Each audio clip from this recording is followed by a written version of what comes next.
Today we are learn about secondary memory for class 7. Hardware में अभी पढ़ना है यूनिट ऑफ स्टोरेज, यानी स्टोर जो किया जाता है, डाटा स्टोर होता है प्राइमरी या प्राइमरी मेमोरी में, तो उसको मापा कैसे जाता है, उसके मेजरमेंट करने के लिए यूनिट बना हुआ है। जैसे मशीन लैंग्वेज, आपको पता है कि लैंग्वेज है जो कंप्यूटर समझता है वह मशीन लैंग्वेज। तो machine language consist of 2 digit. Machine language 2 digit का बना होता है, 0 and 1, which are called binary digit. उसको हम कहते हैं बाइनरी डिजिट। ईच डिजिट 0 और 1 यानी कि 0 या 1 एक डिजिट इज कॉल्ड बीट। उसका यूनिट होता है बीट, यानी ईच 0 एंड और 1 दोनों मिला के नहीं, 0 और 1 is called bit. A group of 4 bit, 4 bit मिला दिया जाए, यानी 4 बार 0 1 लिखेंगे तो उसको मापने के लिए उसका यूनिट हो जाएगा निबल, यानी group of 4 bit is called nibble.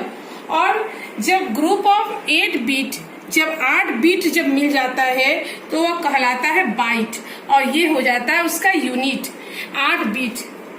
अब यहाँ डिफरेंट तरह के यूनिट स्टोरेज जो डाटा स्टोर करता है उसका अलग अलग यहाँ यूनिट बना हुआ है। यहाँ लिखा हुआ है नंबर ऑफ बीट और बाइट, और इसको क्या कहते हैं, said as 8 bits 1 byte, 1024 bit 1 kilobyte. अब है 1024 किलो बाइट, यानी जिसको आप सुनते होंगे केबी, वो उसको 1024 किलो बाइट बराबर 1 मेगाबाइट, और 1024 मेगाबाइट एमबी 1 गीगाबाइट, और 1024 गीगाबाइट जीबी 1 टेराबाइट, 1024 टेराबाइट बराबर 1 पेटाबाइट। यानी आप इसका नाम सुनते होंगे, जैसे आप मोबाइल में मेमोरी स्टोरेज पता करते हैं तो उसमें लिखा रहता है एमबी और जीबी, तो उसका नाम सुनेंगे तो उसका स्टोरेज कैपेसिटी को मापने के लिए इस यूनिट का इस्तेमाल किया जाता है। जितना बड़ा स्टोरेज होगा उतना ही ये जीबी आपका जो है, आपका यूनिट जो है वो चेंज होते रहेगा। पहले आपको बताया गया था कि मेमोरी जो होता है वो 2 प्रकार का होता है, प्राइमरी मेमोरी और सेकेंडरी मेमोरी। तो प्राइमरी जो है पिछले क्लास में बताया गया था, अब ये सेकेंडरी मेमोरी। सेकेंडरी जो होता है, secondary memory refers to the permanent storage of data. ये जो सेकेंडरी मेमोरी है वह आपका परमानेंट यानी स्थायी रूप से ये डाटा स्टोर करता है। जस्ट लाइक हम लोग कॉपी यूज करते हैं, बुक यूज करते हैं, उसमें क्या होता है कि कभी भी अगर हमारा कोई चीज मिस कर जाते हैं, भूल जाते हैं, तो कॉपी से या बुक से फिर हम रिमेम्बर कर लेते हैं। ठीक उसी तरह ये सेकेंडरी मेमोरी है। जब हम कंप्यूटर में काम करते हैं तो कभी कभी क्या हो जाता है, स्विच ऑफ हो जाता है। टेम्पोररी मेमोरी में भी लॉस्ट, टेम्पोररी मेमोरी क्या होता है, लॉस हो जाता है, यानी उसको खत्म हो जाता है जब कंप्यूटर बंद होता है। If the suddenly switch off, जब कंप्यूटर क्या होता है, स्विच ऑफ हो जाता है। इट प्रोवाइड, यानी secondary memory provide necessary backup and storage of data permanent. तो ये जो है सेकेंडरी मेमोरी ये प्रोवाइड देता है, कराता है क्या, आप उसको डाटा को हम बैकअप कर लेते हैं, यानी दूसरी जगह उसको स्टोर कर लेते हैं परमानेंट, स्थायी रूप से, परमानेंट रूप से। It has higher storage capacity than the primary memory. ये प्राइमरी मेमोरी की तुलना में इसका जो स्टोरेज कैपेसिटी है वो ज्यादा है। आपको बताया गया था कि प्राइमरी मेमोरी जो होता है वो टेम्पोररी है, सेकेंडरी मेमोरी जो है वो परमानेंट है। सेकेंडरी मेमोरी जो परमानेंट मेमोरी है, जिसमें डाटा हम बैकअप करते हैं, डाटा को स्टोर करते हैं, तो अलग अलग डिवाइस में हम स्टोर करते हैं। उसके आधार पे लिखा हुआ है कि ये सेकेंडरी मेमोरी जो है अलग अलग डिफरेंट प्रकार के होते हैं। जैसे मैग्नेटिक डिस्क है, ये सेकेंडरी मेमोरी है, ऑप्टिकल डिस्क है और फ्लैश मेमोरी। तो मैग्नेटिक डिस्क का ही एक पार्ट है जो हार्ड डिस्क है। हार्ड डिस्क एक मैग्नेटिक डिस्क है।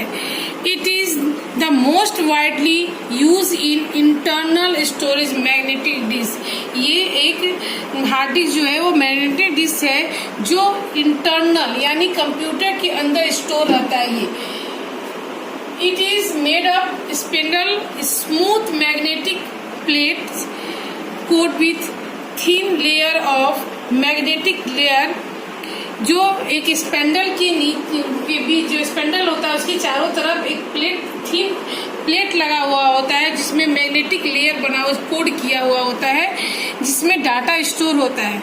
Hard disk have to available in various storage capacity 20 GB, 40 GB, 500 GB, 1 TB और 12 TB और इससे भी ज़्यादा आपको इसमें हार्ड डिस्क अवेलेबल होता है। उसके बाद आया ऑप्टिकल डिस्क। ऑप्टिकल डिस्क क्या है? तो ये एक्सटर्नल है। Optical disk commonly use as an external storage device, यानी ये हार्ड डिस्क जो है वो इंटरनल है, यानी ये सीपीयू के अंदर फिक्स होता है। और ये अब जो है नए समय में ये भी एक्सटर्नल आ गया है, लेकिन पहले जो है ऑप्टिकल डिस्क जिसमें जो स्टोरेज है वो आपका एक्सटर्नल है, जिसमें सीडी होता है, सीडी होता है, डीवीडी होता है, ब्लू रे डिस्क होता है। तो अभी सीडी के बारे में बता रहे हैं।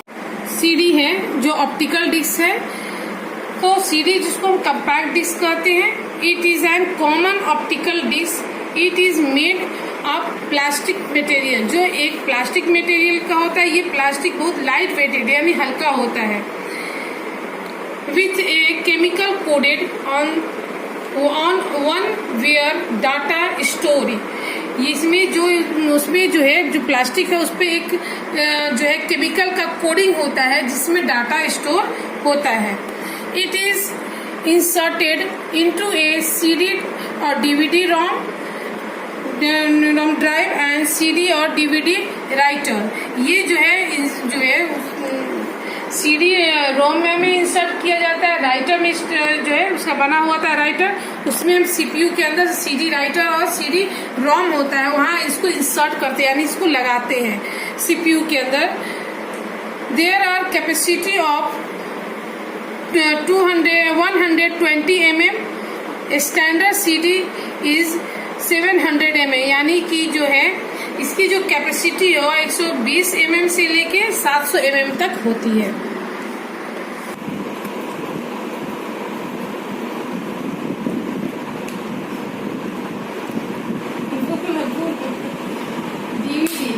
डीवीडी का फुल फॉर्म होता है digital versatile video disk is an optical disk. ये ऑप्टिकल डिस्क भी ये में आता है। सीडी और डीवीडी जो होता है it has capacity to store data up to 17.1 GB।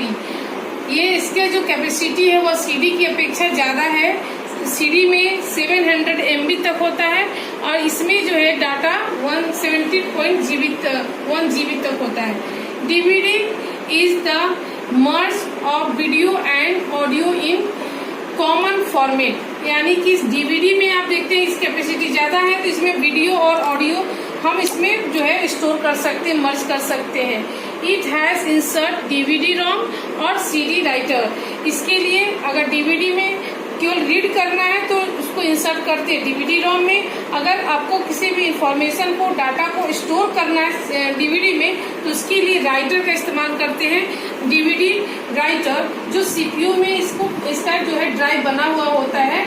तो सीडी रोम और डीवीडी राइटर में हम जो है सीडी में इसको सीपीयू में इसको इंसर्ट कर सकते हैं। अब है ब्लू रे डिस्क, ये भी ऑप्टिकल डिस्क है। ये Blu ray disk can store data up to 120 GB। इसमें डाटा जो आप देख रहे हैं कि वो डीवीडी और सीडी की अपेक्षा इसका स्टोरेज कैपेसिटी ज्यादा है। यहाँ 128 GB हम डाटा को क्या कर सकते हैं, स्टोर कर सकते हैं। It is much advanced than CDs और डीवीडी। ये सीडी और डीवीडी की अपेक्षा ज्यादा एडवांस है। Blue violet laser is use to read and write data in Blu ray disk. Blu ray disk में डाटा जो है रीड और राइट जो होता है वह ब्लू वायलेट लेजर बीन के द्वारा, यानी लेजर के बीन जो होता है ब्लू वायलेट लेजर बीन, उसके द्वारा यहाँ डाटा को रीड करते हैं और राइट करते हैं। अब आता है तीसरा जो है वो है flash memory. Flash memory is an external storage device. यानी फ्लैश मेमोरी ये भी एक्सटर्नल डिवाइस है, यानी इसका बाहर से यूज किया जाता है, यूज टू डिजिटल। और ये इतना छोटा होता है कि इसका इस्तेमाल हम डिजिटल कैमरा में, MP3 प्लेयर में और स्मॉलर इन साइज, जो साइज में जो छोटा डिवाइस है वहाँ पे हम फ्लैश मेमोरी का यूज करते हैं। पेन ड्राइव और मेमोरी स्टिक या card, memory card. Pen drive आप सब जानते हैं कि ये एक स्मॉल और हैंडी और डिटेचेबल, यानी कि एक छोटा सा जिसको हम ट्रांसफर जो लेकर हम कहीं भी आसानी से इसको लेकर जा सकते हैं। तो एक छोटा सा डिवाइस है पेन ड्राइव, जिसका इस्तेमाल हम किसी भी डाटा या इंफॉर्मेशन को कॉपी करने के लिए या फिर डाटा स्टोर करने के लिए या ट्रांसफर, एक उसको डाटा को ट्रांसफर करने के लिए भी हम पेन ड्राइव का इस्तेमाल करते हैं। ये जो है इसका वेट जो है 25 ग्राम तक होता है। इसको हम कंप्यूटर में USB पोर्ट से इसको क्या करते हैं, जोड़ते हैं और डाटा को ट्रांसफर कर सकते हैं। उसके बाद है मेमोरी स्टिक, ये भी एक छोटा सा डिटेचेबल फ्लैश मेमोरी कार्ड है, जिसका 1998 में सोनी कंपनी के द्वारा इसको डेवलप किया गया। इसका इस्तेमाल भी हम डिजिटल कैमरा और मोबाइल फोन में करते हैं। इसकी कैपेसिटी जो होती है वो 1 GB से लेकर 128 GB तक होती है, लेकिन मैक्सिमम इसका जो है कैपेसिटी जो है 2 TB यानी टेराबाइट तक होता है।